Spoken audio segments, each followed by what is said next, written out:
உலகமெங்கிலுமிருந்து இந்த நிகழ்வை பார்த்து கொண்டிருக்கின்ற சன் தொலைக்காட்சி நேயர்களுக்கு அன்பின் வணக்கம்.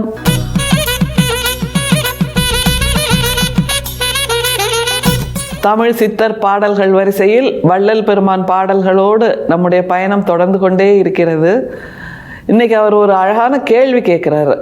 அதான் பரிதவிச்சு போய் கேட்குறாரு, பதைச்சு போய் கேட்குறாரு. அப்படிங்கிறத அந்த 4 வரி பாடல்ல இருந்து நம்மளால புரிஞ்சுக்க முடியுது.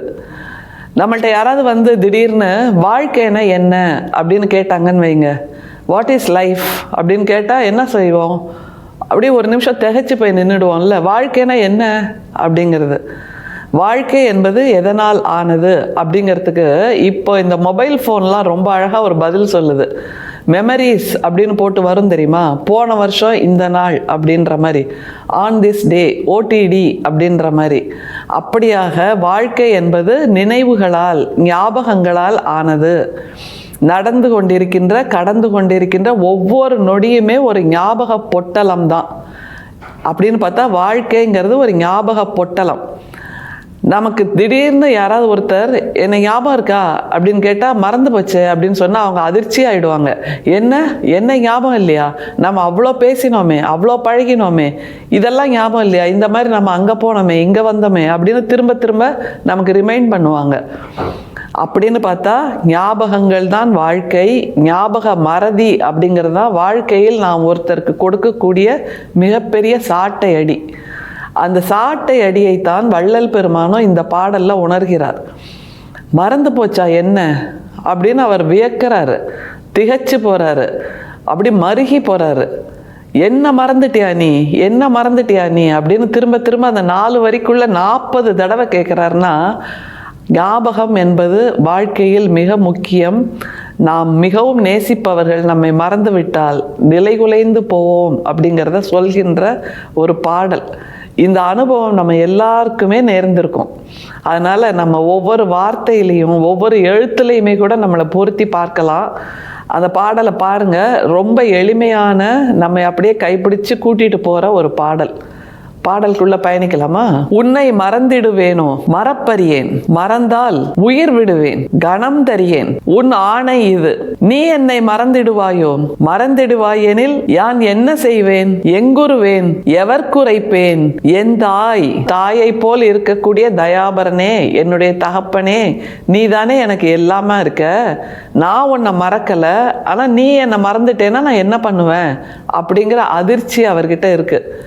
பாடலுக்குள்ள ஒவ்வொரு வார்த்தையா பார்க்கலாம் பாருங்களேன். ரொம்ப சுகமான ஒரு பாடல். உன்னை மறந்திடுவேனோ மறப்பறியேன். இந்த பாடல் 6ஆம் திருமுறையில 3806வது பாடலா இருக்கு. உன்னை மறந்திடுவேனோ அப்படின்னு கேட்கிறாரு.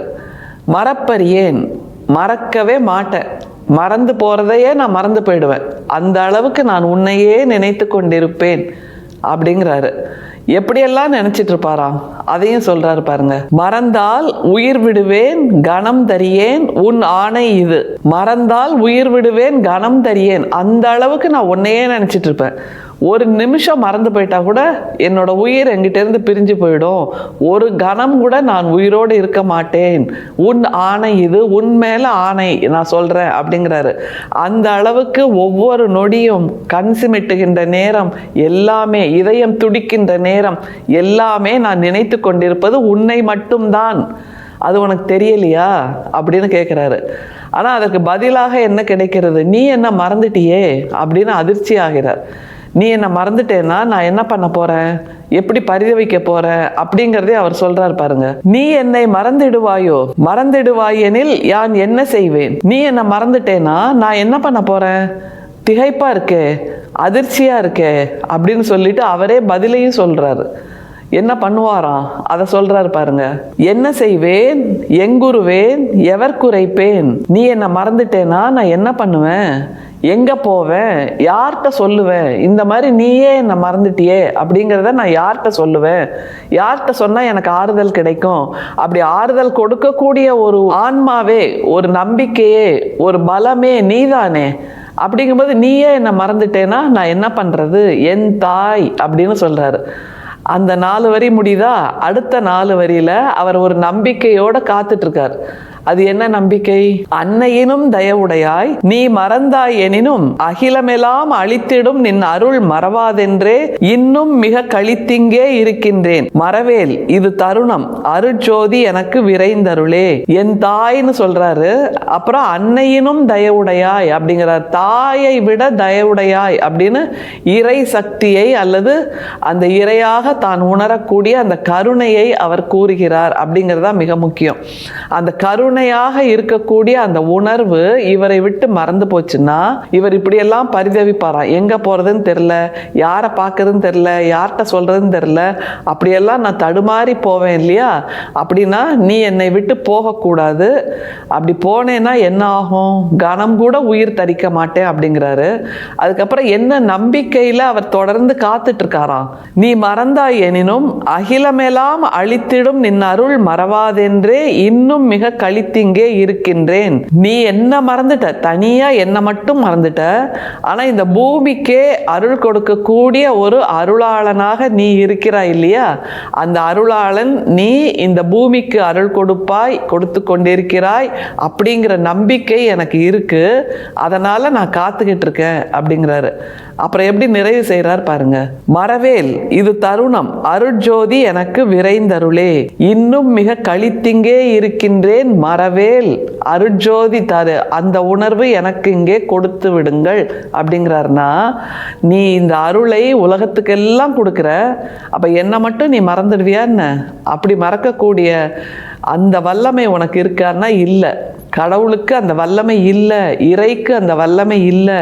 இறைக்கு இல்லாத ஒரு வல்லமை என்று வள்ளல் பெருமான் சொல்கிறார். இறைக்கு இல்லாத வல்லமை எது? தான் படைத்த உயிரிகளை, தான் படைத்த தன்னுடைய குழந்தைகளை மறக்கக்கூடிய வல்லமை இறைக்கு கிடையாது. அப்படிங்கிறது எவ்வளவு பெரிய சித்தாந்தம் இல்லை? அப்படின்னா இந்த உலகத்தில் இருக்கிற ஈ, எறும்பு முதலிய சின்ன சின்ன உயிர்களுக்கெல்லாம் கூட நீ அருள் கொடுக்குற. அப்படின்னா எனக்கு கொடுக்க மாட்டியா? கொடுப்பேன் நிச்சயமா. அதனால் அந்த கருணை மழை என் மீது பொழியும், உன்னுடைய அந்த ஜீவ காருண்யம் என் மீது பொழியும் அப்படிங்கிற நம்பிக்கையில் அருட்பெரும் ஜோதிக்காக நான் காத்து கொண்டிருக்கிறேன் அப்படிங்கிறார் வள்ளல் பெருமான். அருட்பெரும் ஜோதிங்கிறது எங்கேருந்து வரப்போகுது? வானத்தில் இருந்தா? வேற ஏதாவது ஒரு கோலத்தில் இருந்தா? இல்லை. அதுதான் நாம் வள்ளல் பெருமானிடம் வியக்கக்கூடிய ஒன்று.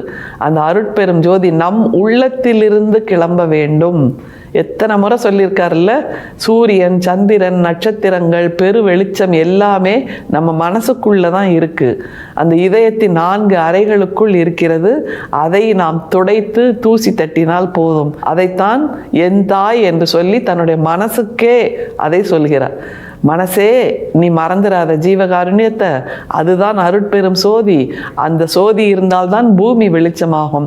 எனவே நீ அதை மறந்து விடாதே என்று ஆரம்பித்தது ஓரிடம், பயணம் செய்தது வேறிடம். ஆனால் கொண்டு வந்து நிறுத்துவது என்பது நாம் அத்தனை பேரும் அங்கே கலக்க வேண்டிய ஓரிடம் என்பதை புரிந்து கொள்ள வேண்டும். ஆனால் ஞாபக பொட்டலமாக இருக்கக்கூடிய இந்த வாழ்க்கையை இன்னமும் வெளிச்சமாக்குவது எது என்றால் அருட்பெரும் சோதி என்று சொல்லித் தருகிறார். நாமும் அந்த ஞாபக பொட்டலத்தை அருட்பெரும் சோதியால் இன்னமும் வெளிச்சமாக்குவோம். நிச்சயமாக நமக்கும் கைகூடும். அருட்பெரும் சோதி, அருட்பெரும் சோதி, தனிப்பெரும் கருணை, அருட்பெரும் சோதி. மீண்டும் சந்திப்போம். நன்றி, வணக்கம்.